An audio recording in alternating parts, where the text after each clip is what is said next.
How's it going, everyone? It's K here, and to celebrate Gundam Wing's 30th anniversary, we are going to take a look at the Master Grade Wing Gundam Proto Zero. A little backstory for the MG Wing Proto Zero. Originally released in 2013, the original design was used as the Wing Zero in the 90s TV series. The Endless Waltz Glory of the Losers manga reuses the Wing Zero TV design, with Hajime Katoki redesigning it. The manga also tries to close the plot hole in the TV series and Endless Waltz OVA, giving reasons as to why the Wing Gundam has a drastic change in its design. So while technically speaking this is a Verka, it isn't advertised as one. Now for the build process out of the box, this kit comes with 17 runners consisting of your classic red, white, and blue, and yellow colors for the armor, and gray ones for the frame, some clear green for the different sensors, and what would older kits be without polycaps. It also comes with a sticker sheet, a dry transfer decal sheet, and a foil sticker sheet. During the build process, even though the wing is a transforming kit, its transformation isn't as involved as that of the Zeta Gundam, so the mechanisms aren't as complex, so the build process is pretty straightforward, just like building any Master Grade kits. The nubs are also pretty bad on the blue parts if you don't clean them up properly, and there's some mold lines as well, and the only glaring seam line seems to be on the thigh armor.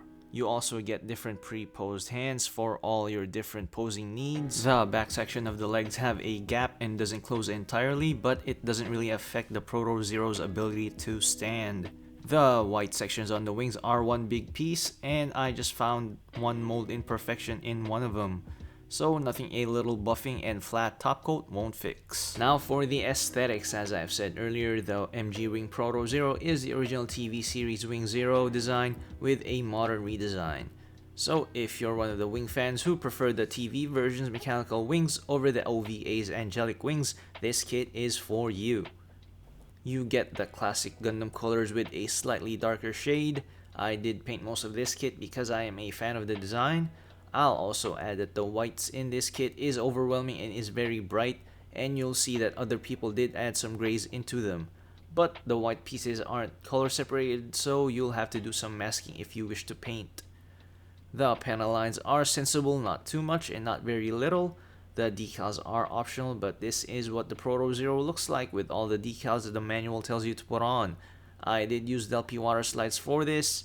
The original Wing Zero was designed by Kunio Okawara, but the amount of decals the Proto Zero has cements the fact that this kit is Katoki's redesign. The mixture of curved and boxy shapes with the mechanical wings are, in my opinion, the perfect blend of militaristic machine with a huge bird motif, minus being predominantly white, but I think Char has something to say about that too.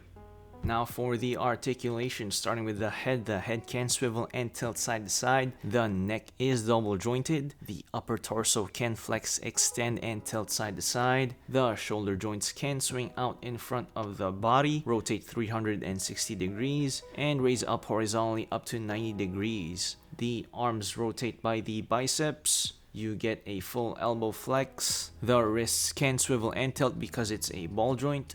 The waist can rotate 360 degrees. The upper thigh section can rotate 360 degrees. The legs can flex by that much, and you can move the skirt out of the way to get more range. You can also move the back skirt to extend the legs back, and move the side skirts to move the legs horizontally. The knees are double jointed and you can get a full knee bend. The ankles can rotate and tilt.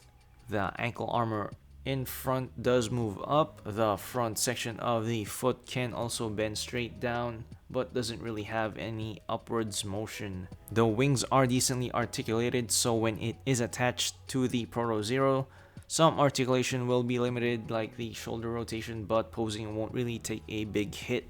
Now for the weapons and accessories, starting off with the classic twin buster rifles. The Proto Zero has no problems holding onto them separately, and its main gimmick is that you can combine them. The Proto Zero's arm can hold up the combined twin buster rifles, and when the arm isn't up, the entire torso is being pulled down to the side because of the weight. And unlike the Wing Zero Endless Waltz Verka, it can't hold onto the combined rifles properly. Because the way the rifles are combined, the handles are way too close to each other, so one of the hands is going to just be supporting it. So it's going to be difficult to have it pose like the classic combined twin buster rifle shot, but once you get it to pose, it will look magnificent. Up next are a pair of beam sabers with curved beam saber effects. When not being used, they are secured in the shoulder armors, and since it slots into the wing's holding hands, it has no problems posing with them. Up next is the shield, which is pretty big, I'm not gonna lie. It doesn't really articulate well when equipped. It has a pretty neat gimmick where the tip extends and the fins also move. When assembling the shield, be careful with the Vulcans at the sides because they are tiny and mine were pretty loose, so I had to glue them down so that they don't get lost to the floor black hole. And last for the weapons is the Gatling guns located on the clavicles. You simply pop these white armor pieces up to reveal them. Up next is the display stand, and you get two adapters for this, one for the normal Gundam and one for the Neo Bird mode. The display stand gets the job done,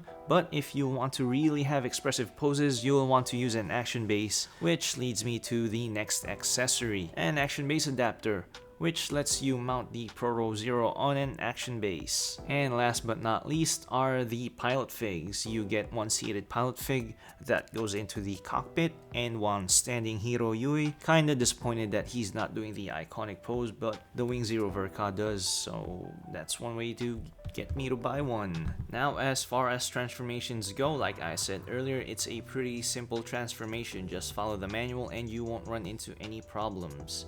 I will add something to this though. When pulling out the tab on the shield, make sure that it's out all the way so that you won't get a nasty stress mark like I did. But if you did, some boiling water will get rid of it easily. But if you're feeling plucky that day, you can use a candle or a lighter. The downside is you can melt the plastic, so I highly disapprove of this method. And once it's transformed, you get the Wings Neo Bird mode, which the Gundam Wing uses for high-speed movement. Now for some quick size comparisons, here it is next to the MG Grandpa Origin version, and here it is next to the Sin Understein NT Verka.